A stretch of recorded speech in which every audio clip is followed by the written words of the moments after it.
So in this episode, we're going to be looking at the dark side of the trail of testimonies provided in the Gospel of Mark. This trail of testimonies that supports Mark's claim that Jesus is the Messiah of God. In Mark 1:21 through 34, Jesus comes head to head with demons. Interestingly, the demons knew who Jesus was. In fact, they thought he had come to destroy them. So why did the demons think that Jesus was going to destroy them? And what is a demon anyway? Well, let's read and then let's investigate.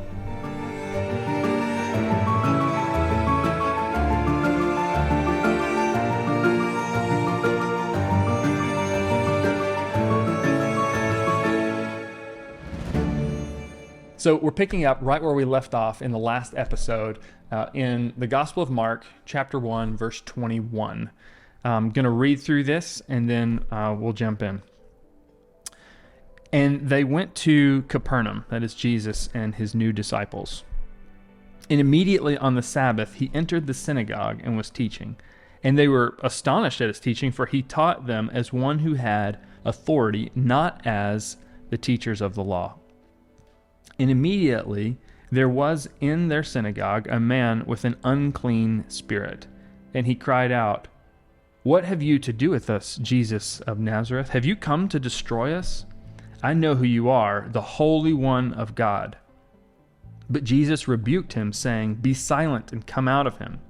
And the unclean spirit, convulsing him and crying out with a loud voice, came out of him. And they were all amazed, so that they questioned among themselves, saying, "What is this? A new teaching with authority. He commands even the unclean spirits, and they obey him." And at once his fame spread everywhere throughout all the surrounding region of Galilee. And immediately he left the synagogue and entered the house of Simon and Andrew with James and John. Now Simon's mother-in-law lay ill with a fever, and immediately they told him about her. And he came and took her by the hand and lifted her up, and the fever left her, and she began to serve them. That evening at sundown, they brought to him all who were sick or oppressed by demons, and the whole city was gathered together at the door. And he healed many who were sick with various diseases, and cast out many demons, and he would not permit the demons to speak, because they knew him. Really, really interesting. So, first, we need to lay a foundation about demons. What are demons? It won't be the last time we hear from them. Now, our materialistic culture that we live in today wrestles with the idea of demons or really anything supernatural. But I want you to consider that Mark's account was written early, meaning Mark's account was written not long after these events happened. We've talked about that in greater detail. If you want to go back to episode 3, you can see that. So not only was Mark's account written early, but also this first interaction that Jesus has with demons happens in a Jewish synagogue in a specific city. Look at chapter 1, verse 21. They were in Capernaum, a city in Galilee, northern part of Israel. Meaning, if you wanted to verify at the time when Mark had written his account, right, his account is circulating all throughout Israel not long after these events happened. So if you wanted to verify that this happened, all you had to do was visit Capernaum and ask the people, did this happen in a synagogue here? Did Jesus cast out a demon? Clearly something happened, or the Gospel of Mark just simply wouldn't have circulated. People would have gone to Capernaum, said, did this happen? And they would have said, we've never heard of what you're talking about. So it's important for us to understand right up front that we may question the supernatural. Back then, there was no question about it. We may ask now, well, fine, what is a demon? Well, the right question, I think, is not just what is a demon, but how did first century people understand demons? Again, in our modern minds, we might think, well, in their primitive understanding of biology, they were probably just trying to describe like what we would call an addiction.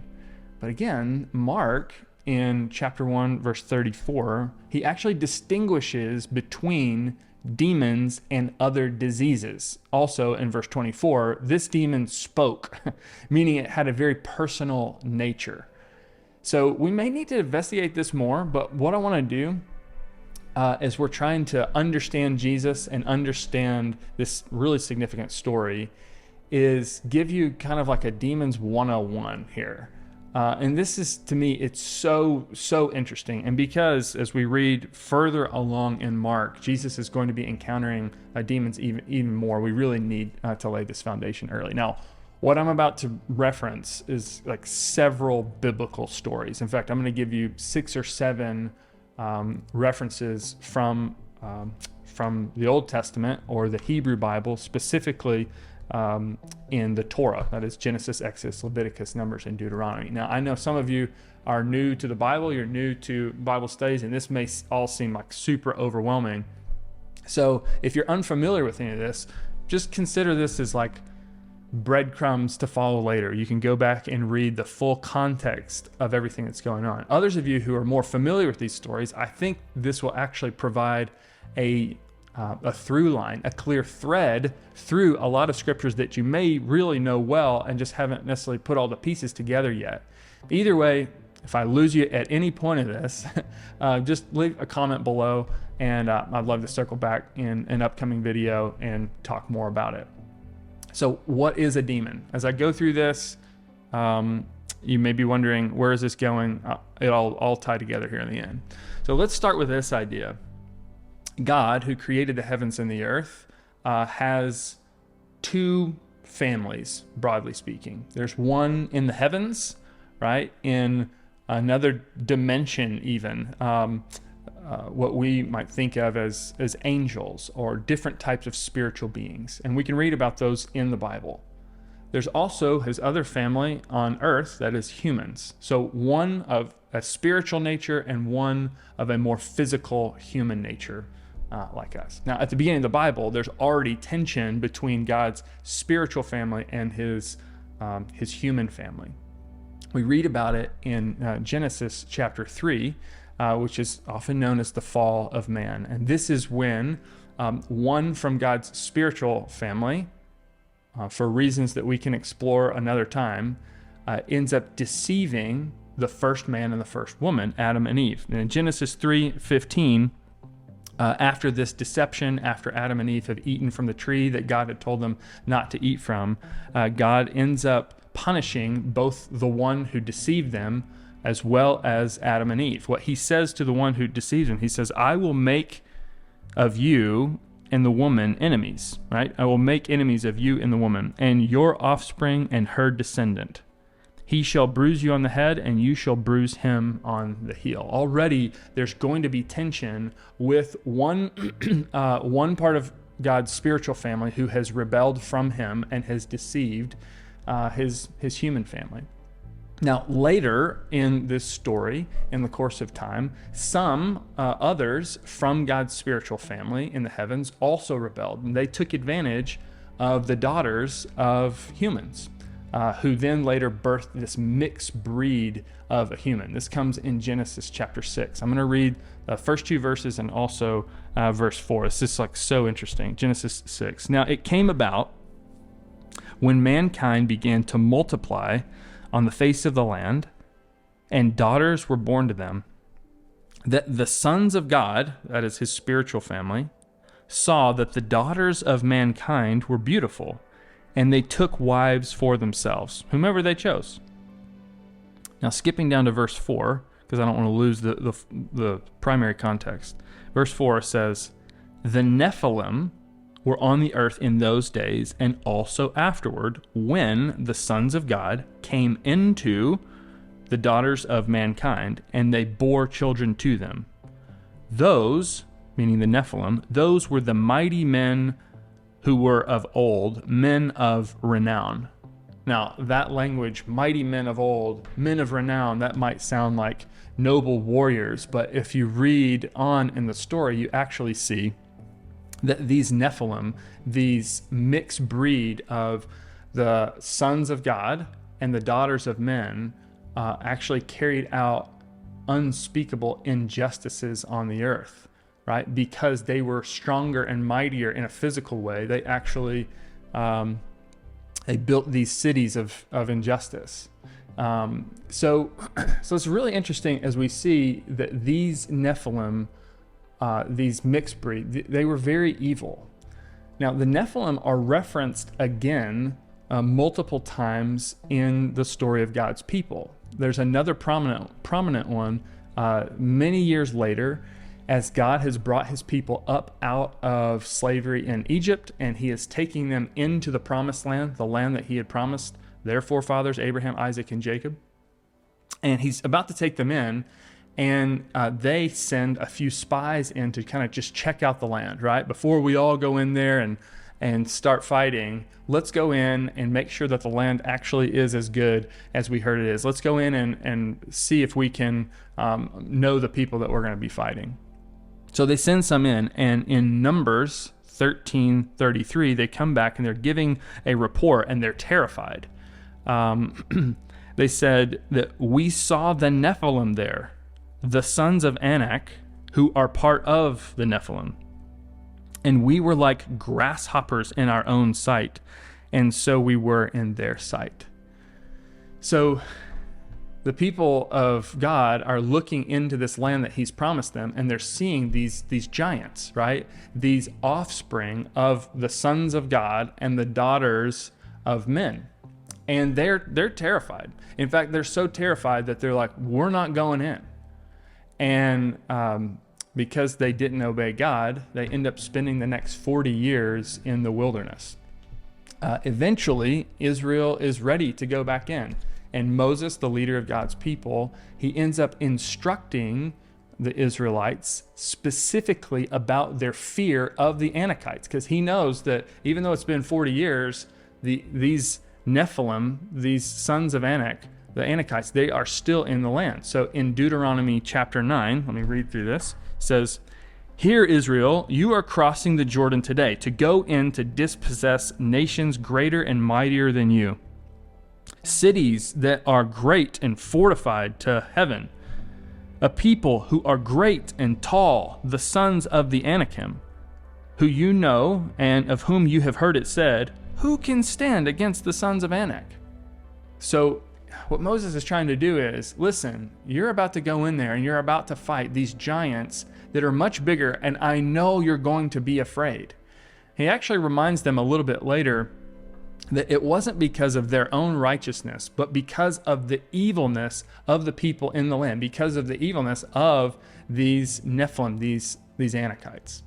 So really, really fascinating. The people finally have enough courage. They end up crossing over the Jordan River. They finally enter this promised land, and Joshua, who is now the leader of God's people and the commander of the army, he goes in and he wipes out the Anakites just as God had said. And in the book of Joshua, chapter 11, it says, "Then Joshua came at that time and eliminated the Anakim from the hill country, from Hebron, Debir, Anab, and from all the hill country of Judah and all the hill country of Israel. Joshua utterly destroyed them with their cities. There were no Anakim left in the land of the sons of Israel. Only in Gaza, in Gath, and Ashdod did some remain." So Joshua goes in and with the help of the Lord and the unity of the people goes in and he destroys these giants. There are some of them left in certain cities. Now, I know that maybe even if you haven't read the Bible and you don't know a whole lot about it, you probably know the story of David and Goliath, where this young boy ends up defeating this giant named Goliath, who was from the Philistine army. What's interesting is if you go and you read the detail about Goliath found in 1 Samuel chapter 17, we see where Goliath is from. So in 1 Samuel chapter 17, verse 4, it says, "Then a champion came forward from the army encampment of the Philistines named Goliath from Gath. His height was 6 cubits and a span." And it goes on to describe his armor and kind of paints this picture of this scale-like armor. And he's this like really, really big dude. And everyone's afraid of him. But notice again where he's from. He is a giant from Gath, one of the cities that there were still these Anakim left. Does that make sense? Isn't that interesting? Like if you follow the thread through all of that, and again, I know that's a whole lot to take in. I may have lost some of you, but if you're still here, you might be saying like, okay, what does all of this have to do with demons? Again, God has a spiritual family in heaven. He has an earthly family, humans, and there were some from his spiritual family who rebelled against him, and they took these daughters of mankind, and from they birthed these mixed breed of humans who carried out injustice, who were defiant against God and his own people. If you read the story of Goliath more, you'll see that Goliath is continually mocking the people of Israel and their God. So what does this have to do with demons? Well, I want to share another passage, not from what is included in our Bible, but from what's called a Second Temple writing. This is called First Enoch. And this is, again, it's not in the Bible, but it gives very, very helpful context to how first century people would have understood demons. So I'm going to read it. If you're interested, later we can talk more about it, but this is all going to make a whole lot more sense here in just a minute. So let me read 1 Enoch 15, verse 8 through 10. And now the giants who were born from body and flesh will be called evil spirits on the earth, and on the earth will be their dwelling. And evil spirits came out from their flesh, because from above they were created. From the holy watchers was their origin and first foundation. Evil spirits they will be on the earth, and spirits of the evil ones they will be called. Really interesting. First Enoch is describing these giants who were born of both spirit and human, referring back to Genesis chapter 6. And now we have these spirits who are left after the giants have been destroyed by God's people and by David himself. So, in the minds of first century Jews, demons were these rebellious, disembodied spirits, or their offspring, who were bent on destruction, bent on chaos. They were fiercely opposed to God and to his people. Again, look at Goliath's mockery. Now, all of this, as overwhelming as it might be to take in, if you really follow through the through line of Scripture, it's actually a very reasonable explanation of why first century people would have understood demons as being these disembodied spirits of the Nephilim. Now, I don't want to say that with in a really dogmatic way that this is for sure what they were. Either way, these are really evil spirits. It's not an addiction. It's not a disease. It's not a mental disorder, right? This is something that speaks. This is something that's personal. Now, okay, a lot of context there. So let's go back to Jesus and his interaction with demons. So Mark's focus here is on Jesus' authority, and it's really a twofold authority. Right? First, the people were amazed by his teaching, right? Even before the demon shows up, the people are amazed by his teaching. He's teaching as one who has authority. Now, they're not referring to his stage presence and his commanding voice. He may have had that, I don't know. But they're actually referring to his actual authority to teach. Later, Jesus' authority is questioned by others who are in authority. In Mark chapter 11, verse 27 through 33, Jesus is questioned, like, who gave you the authority to teach? They're referring to a Jewish concept called smika. It's a Jewish ordination for rabbis to be able to teach and to provide commentary to Scripture. And Jesus is speaking as one who has authority to teach on a certain matter. But the second type of authority is that Mark is trying to draw attention to. The second type of authority is this authority over these evil spirits. It's something that's backed with real power. So we come back and we're looking at all this and we say, why did the demon think Jesus was going to destroy it? Well, ultimately, they knew what was coming. Go back to Genesis chapter 3, and you see again this spiritual family and earthly family. He says, I will make enemies of you and the woman and your offspring and her descendant, referring to ultimately the Messiah that was going to come. He shall bruise you on the head, and you shall bruise him on the heel. Also, in Psalm 91, verse 13, speaking of the Messiah that's to come, he says, and you will tread on the serpent. There are many references throughout the Bible of the Messiah who is to come, who is going to crush the head of the serpent, who's going to crush the head of the evil one. Now, the demons, they didn't merely know the Bible, they had lived the Bible. They knew all of these stories. So these demons understood that Jesus is showing up as the Messiah, and he's showing up as a new Joshua. As Joshua came in to wipe out the Anakites, so Jesus is coming in, or the Messiah would come in and would wipe out the evil spirits. Jesus is coming in like a new David, and he is specifically referenced as the son of David. That Jesus was going to come in the way that David killed Goliath, Jesus was going to come in, or the Messiah was to come in and wipe out these evil spirits. Pretty fascinating. Ultimately, they knew how their story would eventually end, and they were afraid.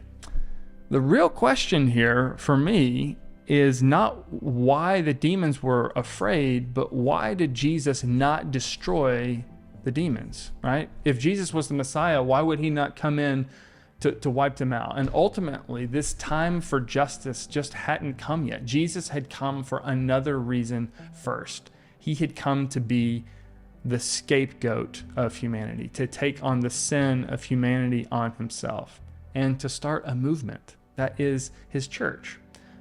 Later, the Apostle Paul says that through this movement, through the church, a mystery of God is revealed to his spiritual family. If you look in Ephesians chapter 3,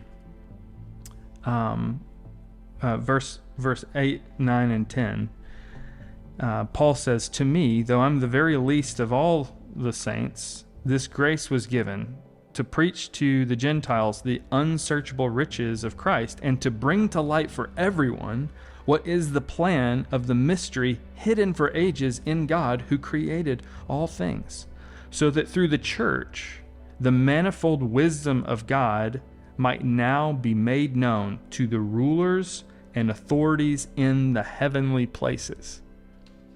Pretty interesting. What Paul's saying is that when Jesus came as the Messiah, first to be the scapegoat and then to start a movement, God was doing something among humans, his earthly family, that was going to reveal his wisdom to the spiritual family, that was going to declare his wisdom to the rulers and to the powers in these heavenly places, right? So then again, we might ask the question, well, if Jesus hadn't come to destroy them, why did he tell the demons just to be silent, right? I mean, they knew who he was. He says, I know who you are. You're the Holy One of God, right? Now, Jesus clearly wanted people to draw their own conclusions about him. And in the minds of the people that he was trying to reach, those people would have been afraid of these evil spirits. They knew what these spirits were. They knew how they knew how they worked. They know that demons lie. So the demons actually saying that Jesus is the Holy One, like some people could have been confused. Some people could have been like, maybe they're lying about that, right? Well, in fact, I mean, Jesus ended up drawing some unwanted attention from these interactions with demons. We'll see that later. Ultimately, Jesus silencing demons, though, demonstrated his authority, right? It's one thing to exorcise a demon. It's one thing to cast out a demon, which is hard for us, again, to understand. It's one thing to cast out a demon. It's another thing to command it, right? It's another thing to tell it to do something and it obeys. And verse 27 is really kind of the bottom line of this whole thing. It says that all the people were amazed, so that they questioned among themselves, saying, "What is this? A new teaching with authority. He commands even the unclean spirits, and they obey him," right? Jesus has this new teaching. He's talking about the kingdom of God it's near, right? Repent and believe this good news. And he's also saying that with authority. Even these unclean spirits, even these demons are obeying him. So to those people, this only added to the testimony that his claims must be true, that Jesus is the Messiah. Now, I know we just went through a whole lot there, and if this is your first time going through any of this, that can feel very, very overwhelming. But I want you to process it a little bit and really, really think about it. Really think about Jesus' interaction with these unclean spirits and the authority that he has over them. What do you think? I'd love to know. You can leave a comment below, or you can go to investigatejesus.com and submit a question there. I'd love for you to subscribe because you really don't want to miss the next episode. Today we saw the authority of Jesus over unclean spirits. We saw his power in healing. But next we'll get to see the compassion of Jesus toward all of humanity. And when it's available, you can find it right there.